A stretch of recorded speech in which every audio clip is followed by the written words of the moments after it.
क्या बन जा सारी उलट पट्टी बन जा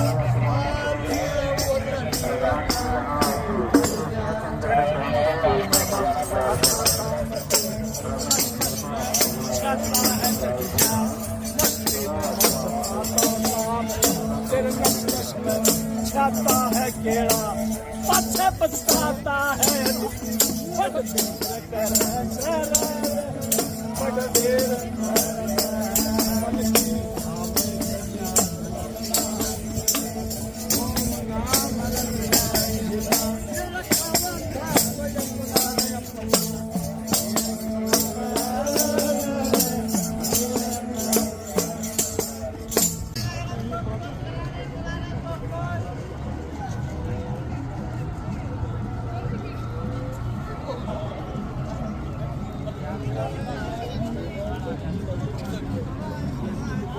बताओ कि इस पे कुछ लिखा हुआ है, नहीं लिखा हुआ तो आपके लिए एक काम है मेरे पास। इधर आइए, जब मैं बोलूं इस बोतल से पूरे पेज पे स्प्रे करोगे, ठीक है, और आंखों से रखोगे दूर, क्योंकि आंखों के पास रखा तो आंखों से आंसू आएंगे, फिर ये चिढ़ाएंगे आपको।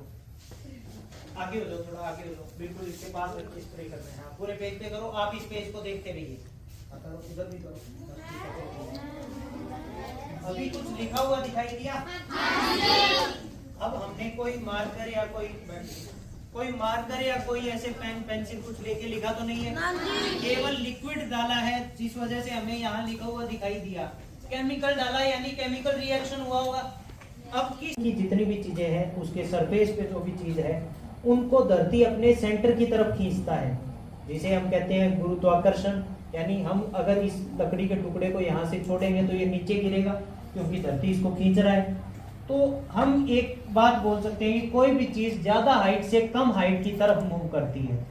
तो ये आगे पाइप का बना हुआ एक स्ट्रक्चर है, ये वाला हिस्सा थोड़ी ज्यादा ऊंचाई पे है, ये वाला हिस्सा थोड़ी कम ऊंचाई पे है। तो अगर इस लकड़ी के टुकड़े को बीच में रख दिया जाए, यानी ये एकदम फ्री है दोनों साइड मूव करने के लिए, ऊपर भी और नीचे भी, तो ग्रेविटी इसको कहाँ खींचेगी, कहाँ जाना चाहिए, इधर। पर ये जाता कहाँ है? अगर बिना धक्का दिए इसको यहाँ केवल इसको ऐसे छोड़ दें तो भी ये ऊपर की तरफ जाता हुआ दिखाई देगा। अगर ऊपर से इधर की तरफ धकेले तो भी ये वापस ऊपर चला जाएगा। तो क्या हुआ? ग्रेविटी फेल हो गई। विज्ञान के नियम तो फेल नहीं होते, हमें केवल दिखता है कि ये ऊपर चला, असल में नीचे आया है। पहले देख लेते हैं कि नीचे कैसे आया, उसके बाद बात करेंगे, ठीक है भाई? देख लेते हैं पहले कि नीचे कैसे आया, उसके बाद में इसके कारण क्या रहे उनकी चर्चा करेंगे। सबसे पहले आप इस पॉइंट पे अपना पूरा फोकस रखिए, क्योंकि अगर ये बॉडी ऊपर जा रहा है तो ये हिस्सा भी ऊपर चढ़ते वक्त ऐसे ऊपर जाना चाहिए, और अगर नीचे आ रहा है तो ये ऐसे नीचे जाता हुआ हमें दिखाई देगा। एक बार अपना पूरा फोकस इस जगह पे रखो कि ये वाला हिस्सा ऊपर जा रहा है या नीचे जा रहा है। ये अभी इसको छोड़ दिया, कहाँ गया? नीचे जाता हुआ दिखाई दिया हमें, इसे देखो, है ना? तो हमें केवल दृष्टि भ्रम पैदा होता है इस शेप की वजह से कि ये ऊपर चढ़ रहा है, आया नीचे ही है। अब नीचे क्यों आया? ये जगह देखने में ऊपर लग रही है, ऊंचाई पे है। एक बार इन दोनों पाइप को देखिए, ये कुछ एंगल पे आपस में जुड़ी हुई है। यहाँ का खुलाव कम है, जैसे जैसे ऊपर जाएगा खुलाव लगातार बढ़ रहा है, ठीक है?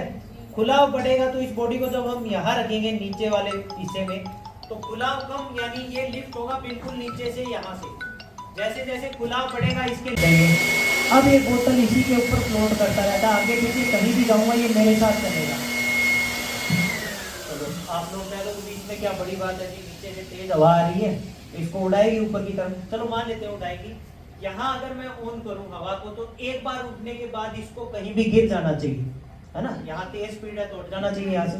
तो इसी के ऊपर क्यों टिका हुआ है, हमारा मेन क्वेश्चन है वो। तो बर्नौली ने क्या कहा था? जहां स्पीड ज्यादा वहां दाब कम, और जहां स्पीड कम, जो सराउंडिंग की हवा है वो इसके कंपेयर में, इसके मुकाबले कम स्पीड पे है, तो दाब बढ़ जाएगा। कोई भी चीज ज्यादा दाब से कम दाब की तरफ जाती है, तो यहाँ जो सराउंडिंग की हवा है वही इस बोतल को धकेलेगी इस तेज स्पीड के ऊपर, और ये लगातार इसके ऊपर फ्लोट करता रहेगा, गिरता नहीं है। अगर आप हम लोग हल्का सा इसको ऐसे टेढ़ा भी कर दें तो भी ये गिरेगा नहीं। तो ऊपर का दाब कम है, नीचे की जो हवा है, सराउंडिंग की हवा है, वो इसको यहाँ उड़ा के रख रही है। तो आपने देखा होगा कि कच्ची घरों की जो छत है वो उड़ जाती है, यानी टीन की या घास फूस की छत जब ज्यादा तेज आंधी आएगी तो वो उड़ जाएगी। क्यों उड़ेगी? बदनाम तो आंधी होगी कि तेज आंधी आई थी उड़ा के लेगी, पर उस छत को जो उखाड़ने का काम करता है वो करती है अंदर की हवा। यानी अंदर की हवा एकदम शांत है, ऊपर हवा की स्पीड तेज है तो दाब हो गया कम, और नीचे कमरे के अंदर दाब बढ़ जाता है तो वो उस छत को ऊपर की तरफ धकेल देता है। अच्छा, हमारे आसपास काफी गैस है, यहाँ में हम खड़े हैं, हम कहते हैं कि जिंदा रहने के लिए ऑक्सीजन जरूरी है। अगर हम सांस लेंगे तो हम कितने परसेंट नाइट्रोजन और ऑक्सीजन खींचते हैं? कोई बताएगा?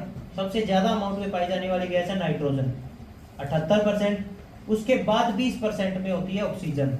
यानी हम जो सांस लेंगे उसमें भी केवल 20% ऑक्सीजन खींची है, बाकी की 78% नाइट्रोजन को इनहेल करते हैं हम। तो उसी नाइट्रोजन को अगर हम लिक्विड फॉर्म में ले लें, यानी पानी की तरह वो लिक्विड अवस्था में उसको लिया जाए, तो वो काफी ठंडा लिक्विड है। ये इस बॉक्स में हमने नाइट्रोजन को भर लिया, लिक्विड नाइट्रोजन को। अब एक फैक्ट ये भी है कि लिक्विड नाइट्रोजन काफी ठंडा लिक्विड है, इसका टेम्परेचर है -2 के आसपास, -196 डिग्री सेल्सियस। तो ठंडा काफी है। 0 डिग्री सेल्सियस पे अगर पानी को लिया जाए तो बर्फ में बदल जाता है। ये तो उससे भी 200 डिग्री के आसपास कम टेम्परेचर पे है, फिर भी लिक्विड फॉर्म में है, यानी ठंडा काफी है। इस ठंडे लिक्विड से कुछ एक्सपेरिमेंट करेंगे और उसके बाद बात करेंगे कि वो हमें क्यों दिखे। सबसे पहले ये मेरे पास गुब्बारा है, गुब्बारे को मुंह से फुलाया है, तो इसमें कौन सी गैस होगी? होगी। अब इस हवा से भरे हुए गुब्बारे का पहले साइज देख लो, इसका वॉल्यूम, इसका आयतन इतना है, और ये एक बॉक्स है जो छोटा सा दिखने में है, इसका आयतन का भी आप अंदाजा ले सकते हो, छोटा सा। इस बॉक्स के अंदर मैं बिना फोड़े गुब्बारों को 20-30 गुब्बारों को डाल सकता हूँ क्या बिना फोड़े? चलो एक बार डाल के एक आधा देखते हैं, उसके बाद बात करेंगे कि 20 आ पाएंगे या नहीं। ये एक गुब्बारा फूला हुआ इसके अंदर रख देते हैं, दूसरा भी रख देते हैं एक बार, तीसरा। अब हमें इसके अंदर गुब्बारों को फिट करने के लिए क्या चाहिए? इसका आयतन घटाना है। 2 तरीके हैं, एक तो इसके अंदर मैं कोई पिन लगा दूं, धीरे से हवा निकाल दूं, हवा निकलेगी, गुब्बारा सिकुड़ जाएगा, और इसके अंदर चाहे 50-60 गुब्बारे भी डाल लेंगे। तो चीटिंग हमें आपके साथ करनी नहीं। तो एक चीज हम देखते हैं कि अगर बर्तन में पानी को लिया जाए, उसे गर्म किया करेंगे, तो वो पानी भाप में बदलता है, यानी जो लिक्विड है वो गैस में बदलेगा। गैस का आयतन ज्यादा होता है, गैस का वॉल्यूम ज्यादा घेरता है। तो ये बात हमें पता लगी, तो हमने उसका उल्टा कर दिया। इसके अंदर जो कार्बन डाइऑक्साइड गैस भरी है उसको हमने इस लिक्विड में डुबोया और उसे ठंडा कर दिया। तो गैस को ठंडा करेंगे तो वो लिक्विड फॉर्म में आ जाता है, यानी जो गैस है वो किसी लिक्विड की तरह इसके नीचे जमा हो जाएगा, और लिक्विड का वॉल्यूम कम होता है, आयतन कम घेरता है, तो ये क्या होता है? सिकुड़ जाता है। यानी इसकी हवा निकली नहीं है, इसी के अंदर है, जैसे बाहर निकालेंगे सराउंडिंग से हीट लेगा और फिर से ये फूल जाता है। यानी जो हमने यहाँ गुब्बारे डाले थे वो कुछ इस तरह सिकुड़े हुए हमें दिखाई देंगे, और जैसे ही बाहर निकालेंगे ये फिर से फूल जाएंगे। अच्छा, ये मेरे पास पेड़ों की पत्तियां हैं, इनमें पानी की मात्रा काफी है। अब इन पेड़ों की पत्तियों को अगर इस लिक्विड के अंदर डुबो दिया जाए, ठंडे लिक्विड के अंदर, एक बार इधर देखो, ये बस फूलेंगे और कुछ नहीं करने वाले, है ना। इन पेड़ों की पत्तियों को अगर इस ठंडे लिक्विड में डाल दिया जाए तो क्या होगा? ठंडा लिक्विड है तो फ्रीज करेगा पत्ती को। अब इस फ्रीज हुए होने के बाद अगर इस लीफ के ऊपर हम दाब लगाएंगे, हाथों से थोड़ा इसको दबाएंगे, तो इसकी आवाज सुनिए, ये कैसी आवाज में ये टूटता है। ये हम इसको दबाने वाले हैं, कांच की तरह आवाज कर रहा है। अब बात करते हैं कि ये कांच की तरह आवाज क्यों करेगा। ये पत्ते के अंदर पानी भरा हुआ है, क्योंकि 70% हिस्सा पानी का है, और है भी बिल्कुल पतली लेयर के रूप में, पतला पत्ता है, इसके अंदर पानी है। तो जब उसको ठंडा करेंगे तो वो पानी किसी पतले कांच की तरह जम जाएगा, और उस जमे हुए पत्ते को जब हम दबाएंगे तो एक कांच की तरह वो टूटता है, और आवाज भी हमें वैसी सुनाई दी। अच्छा, इस बर्तन का क्या नाम है जानते हो सभी? प्रेशर कुकर है। अब इसके अंदर हम कोई सब्जी या कोई चीजें बनाने के लिए, इसको पकाने के लिए यूज करते हैं। इसके अंदर हम अब चीज करके देखेंगे। सबसे पहले अगर हमें सब्जी बनानी है तो हम इसको धोएंगे, क्योंकि सफाई जरूरी है। उसके बाद इसमें जो भी हमें सब्जी बनानी है वो डालेंगे, मसाले डालेंगे, पानी डालेंगे। उसके बाद ढक्कन बंद करके, सबसे जरूरी बात, इसको गैस पे रखेंगे। अगर गैस पे नहीं रखते हैं तो ये खाना नहीं बनेगा इसके अंदर का। गैस पे रखेंगे, थोड़ी देर बाद ये सीटी बजाएगा कि अंदर की चीजें उबल गई, निकाल लो, है ना। अगर इसके अंदर हम इस ठंडे लिक्विड को डाल दें, ये लो जी नाइट्रोजन हमने इसके अंदर डाल दिया, इसका ऊपर से ढक्कन भी बंद कर दिया। और अब हमें याद आया कि गैस तो है ही नहीं, गर्म कैसे करेंगे। फिर भी ये सीटी बजाता है। अब सीटी बजा रहा है, एक निर्जीव वस्तु है, झूठ तो नहीं बोलेगा। सीटी बजी यानी ये इसके अंदर की चीजें गर्म हुई। अब गर्म हुई कैसे, हमने इसको गैस पे नहीं रखा, तो इसके अंदर जो लिक्विड डाला गया है वो है लिक्विड नाइट्रोजन, जो जिसका टेम्परेचर -200 के आसपास है। और जो हमारे सराउंडिंग का टेम्परेचर है, जो हमारा रूम टेम्परेचर है, वो है लगभग 25-26 डिग्री। तो ये सराउंडिंग से ही हीट लेता है और खुद को उबाल लेता है। जो इसके अंदर लिक्विड है वो असल में उबल रहा है और उसको हीट मिली सराउंडिंग से। अच्छा, आप में से किसी ने ऐसे सीन देखे होंगे जहां बादल बन रहे होते हैं, देखिए पहले मूवीज में काफी होता था, आजकल शादियों में चल रहा है ना, ब्राइड और ग्रूम चल के आएंगे बादलों में से, देखने में अच्छा लगता है।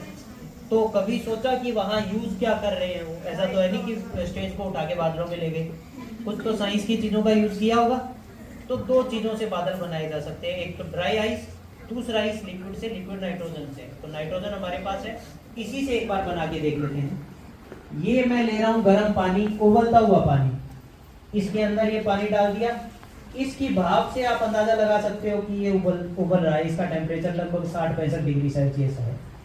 और दूसरा ये ठंडा लिक्विड, दो लिक्विड है, एक तो बहुत ज्यादा गर्म, एक बहुत ठंडा लिक्विड, इसका टेम्परेचर -200 के आसपास। अब दोनों के बीच का टेम्परेचर गैप है वो है लगभग 250 डिग्री। अब इतना ज्यादा टेम्परेचर गैप होने वाले दो लिक्विड को मिलाया जाएगा तो उनके बीच रिएक्शन बड़ी तेजी से होगा। कोई भी एक बच्चा ऊपर आओ, कोई भी।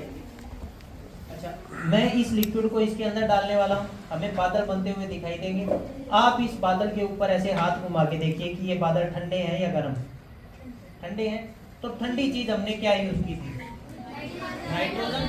तो जो बादल बन के उड़ रहा है वो है नाइट्रोजन। लिक्विड नाइट्रोजन ने गर्मी ली पानी से, गर्म पानी से, और खुद को भाप बना के उड़ा लिया। और जो ट्रांसफर है हीट का वो दोनों पक्ष से होता है। अगर गर्मी ट्रांसफर हो रही है तो ठंड भी देगा नाइट्रोजन। तो नाइट्रोजन ने अपनी ठंड इस उबलते हुए पानी को दी और इसका टेम्परेचर कम हो गया, अभी ठंडा हो गया पानी। और अगर ज्यादा अमाउंट में नाइट्रोजन इसके अंदर डाला जाए तो डालते ही 1 सेकंड के अंदर अंदर ये जो उबलता हुआ पानी है, बिल्कुल गर्म पानी है, वो बर्फ में बदल जाता है। तो ये ट्रांसफर ऑफ हीट या हीट उसका हमने यहाँ एग्जांपल देखा। जाने से पहले एक चीज और देख लेते हैं। अच्छा, ये क्या चीज है? कॉफी मत बोल सकते हैं, यानी कॉफी चाय कुछ पीने के लिए यूज करेंगे हम। अब इसका नाम है थर्मोक्रोमिक कप, यानी नॉर्मल कप है उससे थोड़ा अलग। अब क्या इसमें अलग है, अंतर क्या है वो हमें देखना है। ये हमने इसके अंदर गर्म पानी डाला, थोड़े टाइम बाद ये कुछ चेंजेस दिखाएगा। अब वो चेंजेस क्या होंगे वो हम देख लेंगे और क्यों होंगे उसकी बात करेंगे। तो चेंजेस क्या दिख रहे हैं, किसी बताओ क्या हुआ इस कप में? कुछ परिवर्तन दिख रहा है, रंग बदलता हुआ नजर आएगा और इसके ऊपर कुछ फोटो या कुछ ऐसी आकृतियां हमें नजर आएगी। अब इसके ऊपर पहले ये हमें काला दिखाई दे रहा था, अभी कुछ इमेजेस दिखी, कोई डिजिटल यहाँ स्क्रीन नहीं लगी है, केवल काली थी। तो यहाँ ऐसा क्या हुआ होगा कि ये हमें फोटो दिखाने लग गया गर्म होने पे, और जैसे ही ठंडा होगा फिर से काला हो जाएगा। तो यहाँ अगर आप किसी ने इलेक्ट्रॉन का नाम सुना है, सब एटॉमिक पार्टिकल होते हैं, वो अपने एनर्जी के ग्राउंड स्टेट, जो कि उनका एक स्टेबल स्टेट है, उसमें रहते हैं। जैसे ही उसको हीट देंगे, ये गर्म पानी डालेंगे, उससे वो हीट एनर्जी लेने के बाद अपने उस ग्राउंड स्टेट को छोड़ के एक्साइटेड हो जाएंगे, एक्साइटेड स्टेट में आ जाएंगे। उसी स्टेट के अंदर जो भी पैटर्न इसके ऊपर बनाया है वो हमें दिखाई देता है। जैसे ही पानी निकाल देंगे थोड़े समय बाद ये फिर से ठंडा होगा, इसके इलेक्ट्रॉन वापस अपने ग्राउंड स्टेट में आएंगे और ग्राउंड स्टेट में ये पूरा हमें काला दिखाई देगा। तो ये कुछ हमने साइंस के एक्सपेरिमेंट किए, उनके पीछे क्या कारण है वो जानने का प्रयास किया। आप सभी का यहाँ आने के लिए थैंक यू। अगर किसी का कोई क्वेश्चन है तो पूछ सकता है।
चल आहिस्ता आहिस्ता।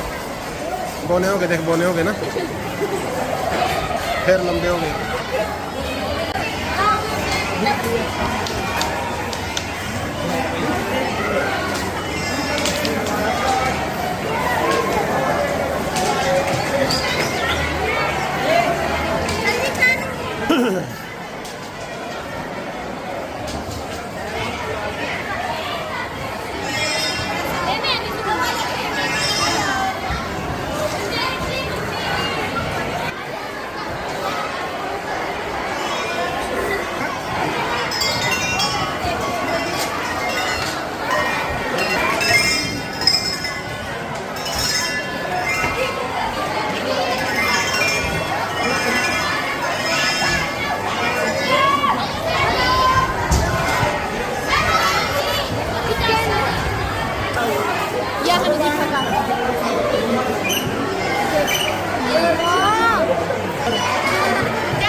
चक्कर भी हुए सारे। लड़ाई हो रही है।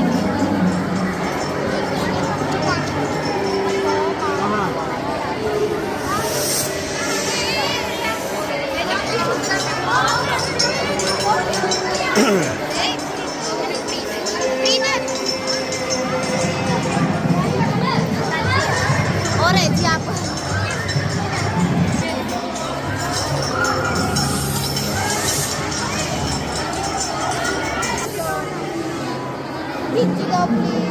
सर जी खुशी ਨੂੰ ਫੈਨ ਪੂਰਾ